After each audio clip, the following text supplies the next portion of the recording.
રસોઈની મહેક પર ફરીથી આપ સૌનું સ્વાગત છે। આજે હું તમારી સાથે શેર કરીશ તલગોળના લાડુની પરફેક્ટ રેસીપી, જે ઘરે જ સરળ રીતે તમે બનાવી શકશો। આ તલગોળના લાડુની આ એવી પરફેક્ટ રેસીપી છે કે ઘણા લોકોની ફરિયાદ હોય છે કે લાડુ કડક થઈ ગયા, લાડુ દોતમાં ચોટે છે કે લાડુ કડક બને છે। આજના વિડીયો જોયા પછી તમારે 1% પણ ભૂલ નહીં થાય। આ લાડુ બનાવવામાં એટલી પરફેક્ટ રેસીપી છે કે પહેલી જ વારમાં એકદમ સોફ્ટ અને સરસ લાડુ બનશે। તો ચાલો જોઈ લઈએ।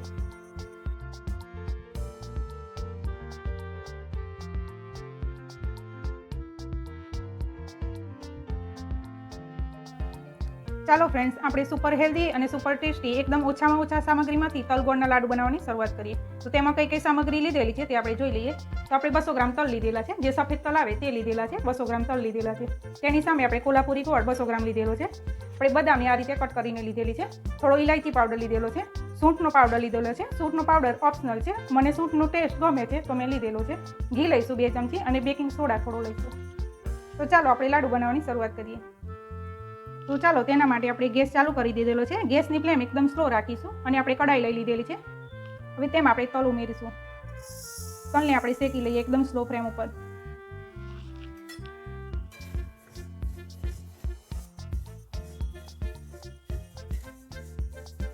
તમે જોઈ શકો છો સ્લો ફ્લેમ ઉપર આપણે તલને શેકાવા દીધેલા છે અને 2 થી 3 મિનિટ માટે આપણે શેકી લીધેલા છે। જો આપણે આ રીતે અડીએ તો તેને થોડા ગરમ લાગે છે, તે રીતે મેં શેકાવા દીધેલા છે। હવે તેને આપણે અલગ પ્લેટમાં લઈ લઈશું। હવે આપણે તલને ઠંડા થવા દઈશું। ફરીથી આપણે કઢાઈમાં 2 ચમચી ઘી લઈશું। ગેસની ફ્લેમ આપણે મીડિયમ રાખીશું અત્યારે। તેમાં આપણે આ ગોળ એડ કરી લઈશું। ગોળ ઓગળે ત્યાં સુધી આપણે મીડિયમ ફ્લેમ રાખીશું ગેસની આપણે।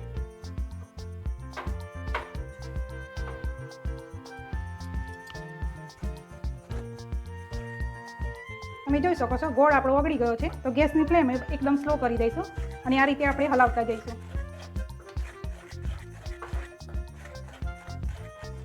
આપણે જે ચીકીમાં પાયો કરીએ છીએ, જે આમ થોડો કડક કરીએ છીએ તેવો આપણે કડક પાયો નથી કરવાનો। આ લાડુમાં આપણે થોડો નરમ રાખીશું પાયાને।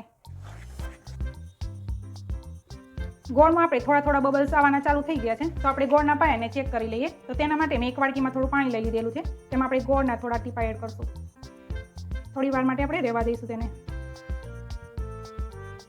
તમે જોઈ શકો છો આપણો હજુ ગોળનો પાયો થયો નથી, જુઓ હજુ ગોળના પાયાને આપણે થોડી વાર માટે થવા દઈશું। ગોળના પાયાને આપણે આ રીતે સતત હલાવતા જ જઈશું। જો આપણે આવી રીતે હલાવશું તો આપણે તલના લાડુ છે તે સરસ એવા સોફ્ટ બનશે। હવે ગોળનો કલર તમે જોઈ શકો છો, આપણે કલર ચેન્જ થઈ ગયો છે, તો તેમાં આપણે ફરીથી ચેક કરી લઈએ। ઠંડુ થવા દઈશું તેને।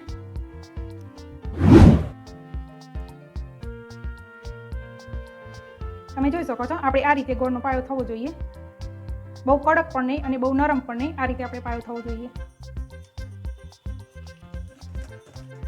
હવે તેમાં આપણે બદામ એડ કરી લઈશું। સૂંઠનો પાવડર એડ કરશું, ઇલાયચી પાવડર એડ કરી લઈશું, બેકિંગ સોડાને આપણે એડ કરી લઈશું અને સતત આ રીતે થોડી વાર માટે હલાવતા રહીશું। ગેસની ફ્લેમ અત્યારે બંધ કરું છું। તેમાં આપણે તલ એડ કરી લઈએ।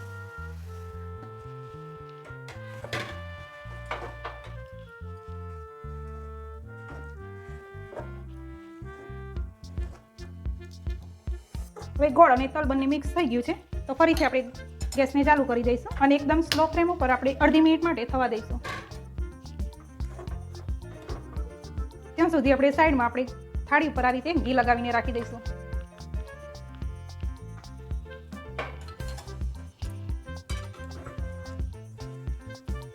હવે ગેસને આપણે બંધ કરી દઈશું અને આ મિશ્રણ આપણે તૈયાર થઈ ગયું છે, તો તેને આપણે થાળીમાં આપણે એડ કરી લઈશું।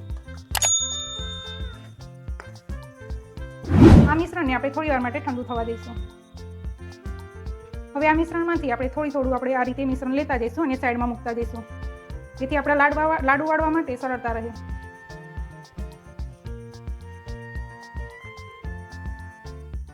હવે થોડું ઠંડુ થઈ ગયું છે અને હાથની મદદથી આપણે લાડુડી પણ વાળી શકીએ છીએ, તો આ રીતે આપણે લાડુડી વાળી દઈએ તેની। તમે જોઈ શકો છો કેટલા સરસ લાડુ બન્યો છે આપણે। તેને આપણે અલગ પ્લેટમાં લઈ લઈશું। હવે આપણે આ રીતે બધા લાડુને તૈયાર કરી લઈએ।